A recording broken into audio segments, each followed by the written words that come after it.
persoalan dipotongnya itu inilah nanti pemain oknum-oknum yang tidak sebenarnya ada, yang tidak sepatutnya ada ya. Kadang bantuan-bantuan seperti itu ada memang orang yang layak seharusnya dapat, tetapi dia nggak dapat. Kalau di Padang Sidimpuan yang kakak lihat gimana? Apakah tepat sasaran?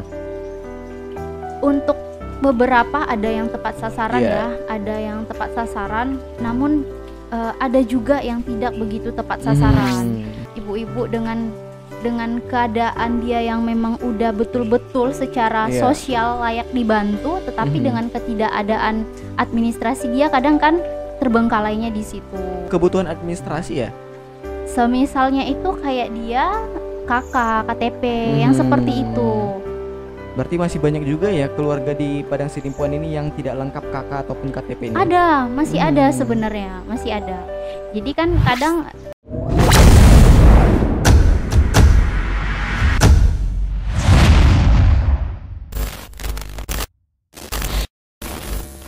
gini nih, kenapa ya namanya itu Noki sebenarnya? Padahal kalau disebutin panjang bener tuh, Norma Kasmidayani, belum si agiannya tuh disebutin.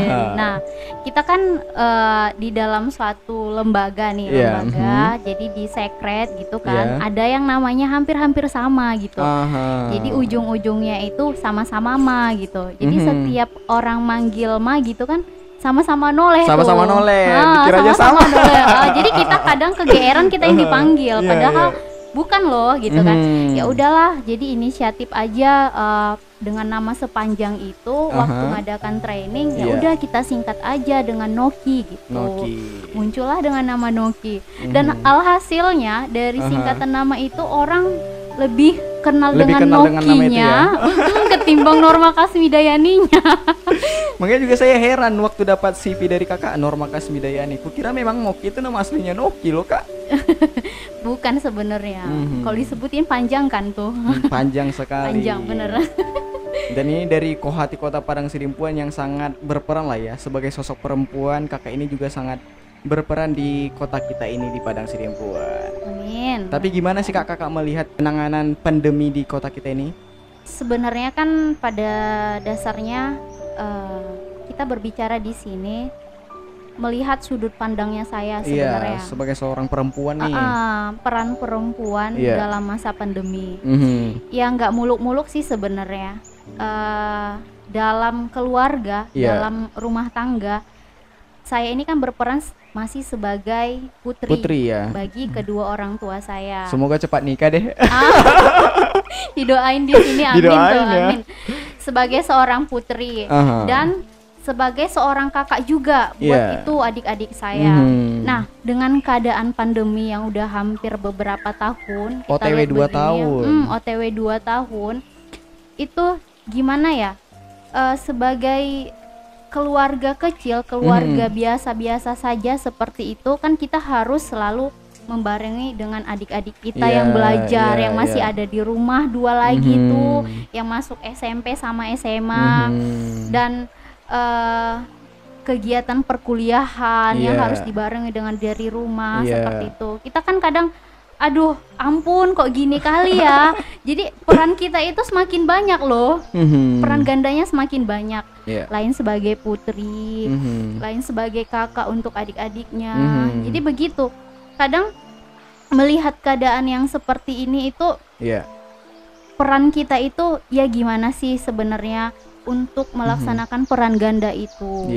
Mampu membantu kedua orang tua kita, mampu membantu adik-adik kita, mampu secara ekonomi dan yang lain-lain loh kan. Karena memang itu. Sekarang juga fokusnya itu kan untuk pemulihan ekonomi ya, kesehatan dan kondisi ekonomi. Bener. Kadang kan kalau kita lihat di Kota Padang Sidimpuan ini ya khususnya kita berbicara mengangkat dari segi ekonominya seperti itu. Ini kan marak-maraknya di masa pandemi ini kan ada beberapa kebijakan-kebijakan pemerintah ya. Pasti memiliki unsur-unsur kebaikan untuk masyarakatnya tentunya ya, kenapa dilakukan seperti itu. Tetapi sebenarnya wajib dikulas-kulas kembali apa sih dampak dari hal-hal tersebut seperti itu. Apalagi kalau kita sebutkan pedagang-pedagang kecil kan banyak juga yang berperan. Pedagang-pedagang kecil kan banyak ibu-ibu rumah tangga yang jual sayur, yang jual bahan-bahan pokok dan yang lain-lain. Itu kadang tersendatnya di dalam masa pandemi ini ya, mereka aturannya yang jam kegiatan bekerjanya leluasa, jadi sehingga sekarang dibatasi seperti itu.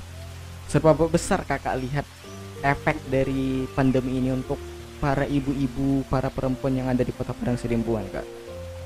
Sebenarnya sih sangat berefek ya, tentunya, karena juga kita lihat pandemi ini kan bukan permasalahan di satu lokal daerah, aja, lokal. Ya.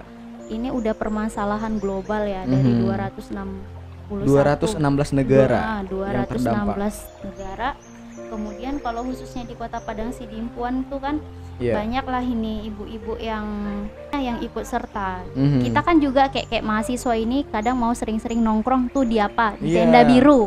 Biasanya di sana tempat nongkrong ya kan, tempat nongkrong di sana.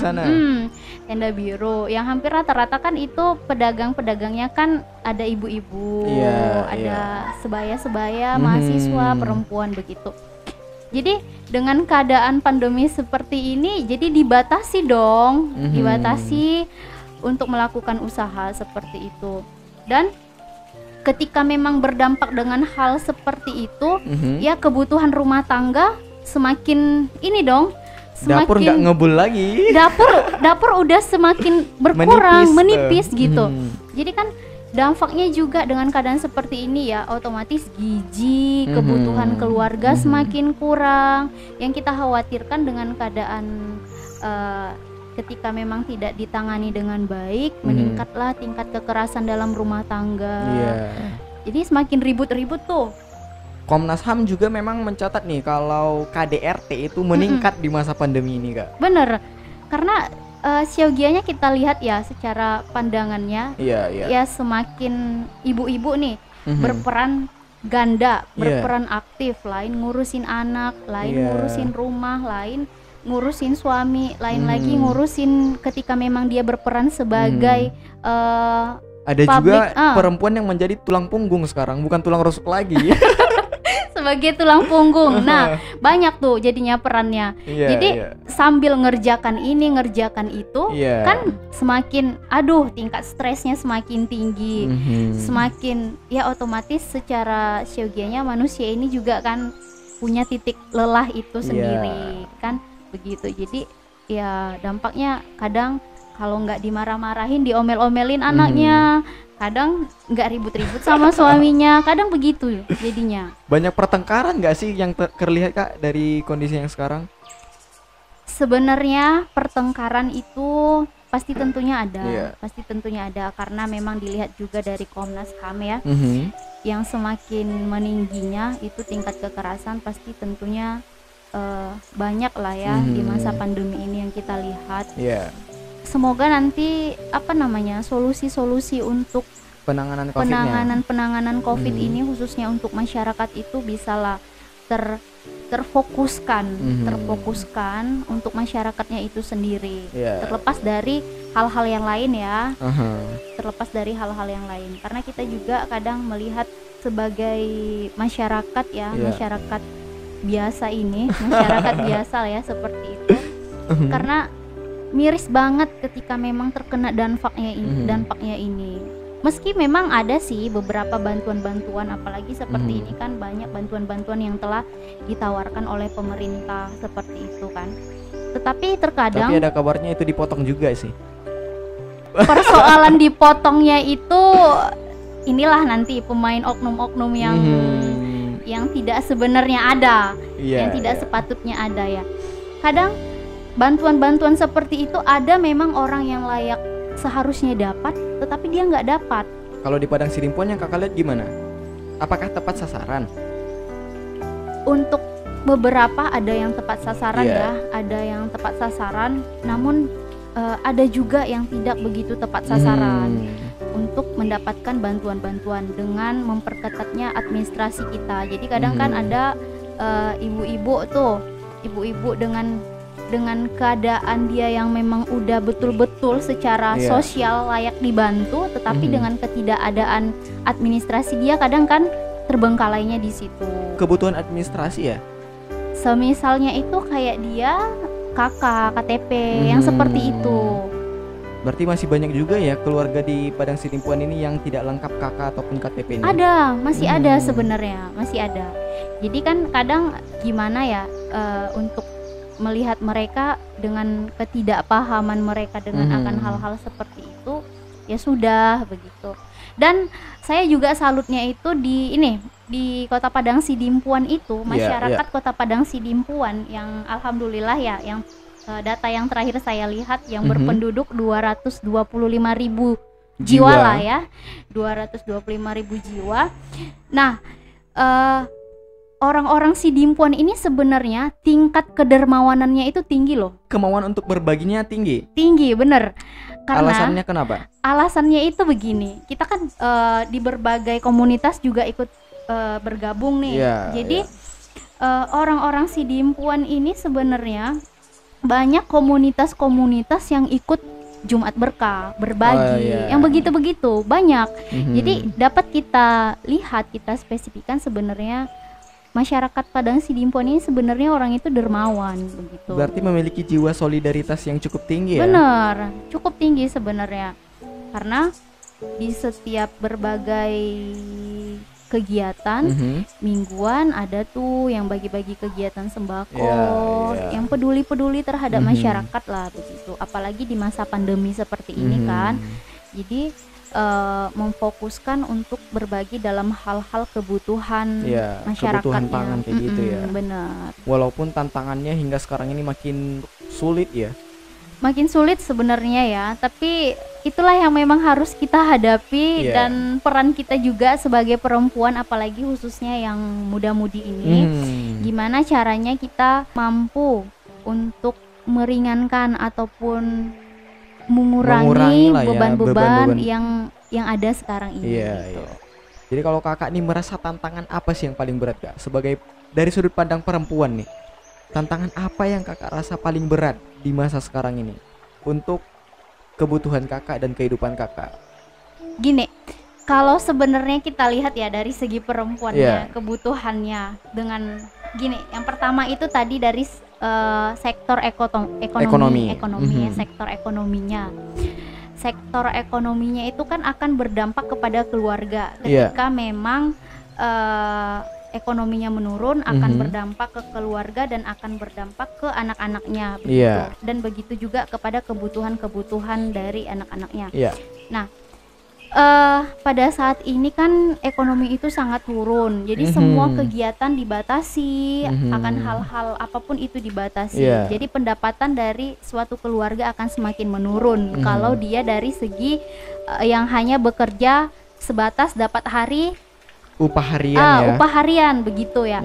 Nah, dengan begitu otomatis yang di keluarganya itu banyak putri, misalnya dalam keluarganya itu ada banyak 4 putri gitu ya? Ada anaknya, ada 4 putri. Kebutuhan antara laki-laki dengan perempuan ini kan sebenarnya itu berbeda. Sih dari segi fisik udah berbeda. Kemudian kayak kita perempuan ini ada yang namanya kebutuhan pribadi gitu ya. Istilahnya kebutuhan pribadi, kita kan tiap bulannya ada yang menstruasi tuh, menstruasi. Nah, itu pasti kan mengeluarkan beberapa yang ada di dalam tubuh kita. Nah, itu gimana tuh gizinya?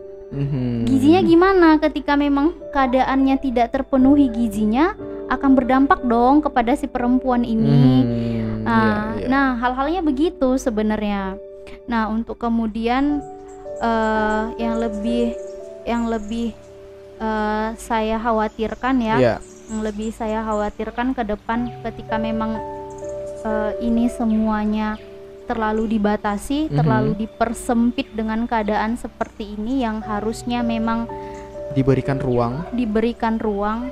Saya juga sering nih jalan-jalan kan kemana-mana, jalan-jalan ke nongkrong, memperhatikan warung-warung gitu. Untuk kesadaran dari masyarakat Kota Padang Sidimpuan ini sebenarnya masih saya katakan hampir 50-60% lah. Untuk begitu. kesadaran menjaga dari COVID ini ya? Iya, Untuk menjaga praktek 3M tadi? Sekarang 5M loh. Udah 5M Udah ya? 5M tuh. Nggak 3M lagi, 5M. Nah, kenapa? Kadang kan dengan batas pemberlakuan waktu ya, dari pagi sampai jam 21 ya, jam 9. Nah, kenapa ketika memang di jam-jam segitu ini dilakukan apa namanya, pengawasan ataupun operasional yang dari aparat itu ya.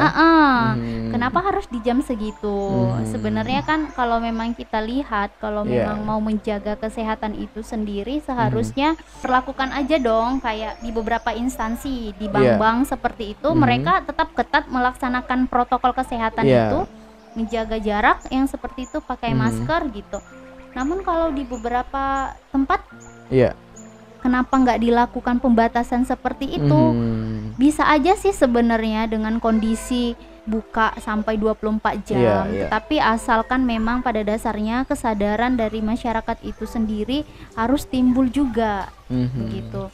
Terkadang kan kita melihat di atas jam 9 nih, di atas jam 9 harus pakai masker, harus dirajia, harus pulang begitu. Namun di bawah jam segitu masih bisa nongkrong, masih bisa dekat-dekatan, nggak pakai masker, nggak pakai apa-apa. Jadi kan kita berpikirnya, jadi pemikirannya lucu-lucu, emangnya itunya datang jam 9. Emangnya virusnya datang di atas jam 9 malam gitu ya. Bener gitu. Karena saya juga sebenarnya secara pribadi pernah kena ya Kak. Kena maksudnya ini, waktu itu saya mau beli gorengan untuk keluarga. Jadi memang waktu sudah menunjukkan pukul 21, hampir 21. Tapi ya karena mau makan gorengan, cari aja nih. Kita carinya kemarin ke gorengan terkenal SMA 2. Dekat SMA 2 kan ada ya, yang gorengan itu ya. Tutup ternyata. Oh ya, mungkin tutupnya karena apa ya, nggak tahu. Jadi ya kita keliling-keliling cari gorengan. Yang enak itu yang depan SMP 1, ada lagi tuh kan gorengan. Kayaknya di sana ada deh. Nah, waktu itu saya mau pergi lewatnya dari Jalan Stombol. Ternyata dicekat. Kenapa dicekat ya Pak ya? Nggak pakai masker. Oh iya, ternyata harus pakai masker ya Pak ya. Padahal di kafe sebelah yang sana itu padat rame. Kenapa cuman yang berkendara yang dicegat? Kafe yang sono tadi saya lewat dekat kok dari tempat pencegatannya saya. Kenapa nggak diberikan himbauan ya? Nah gitu juga sih. Jadi ya memang benar seperti yang Kakak katakan, kita ngerasa kenapa aparatur di sini kayak gitu ya, gitu. Kenapa virusnya datang di atas jam 9 ya, gitu juga kan. Kadang kita kan jadi datang pemikirannya begitu ya kan. Ada apa kok gini, kok gitu. Jadi kan begitu. Tapi memang itu yang pertama juga sih, ketika memang tingkat kesadaran ataupun penekanan dari pelaku usahanya baik, otomatis itu akan dampaknya akan berkurang juga ya. Kalau misalnya pada pelaku-pelaku usaha itu melakukan dengan jaga jarak, tetap pakai masker, mungkin akan menjadi salah satu solusi dengan tidak diberlakukannya pada sampai jam 12 malam, sampai jam 9 malam begitu. Sekarang kan ada ini nih Kak, saya mau pengen tanggapan Kakak nih dari seorang perempuan. Ada kebijakan baru yang mengatakan kalau kita itu mau makan siang ataupun makanlah di tempat, hanya boleh sampai 20 menit. Nah itu gimana tuh kalau versi Kakak?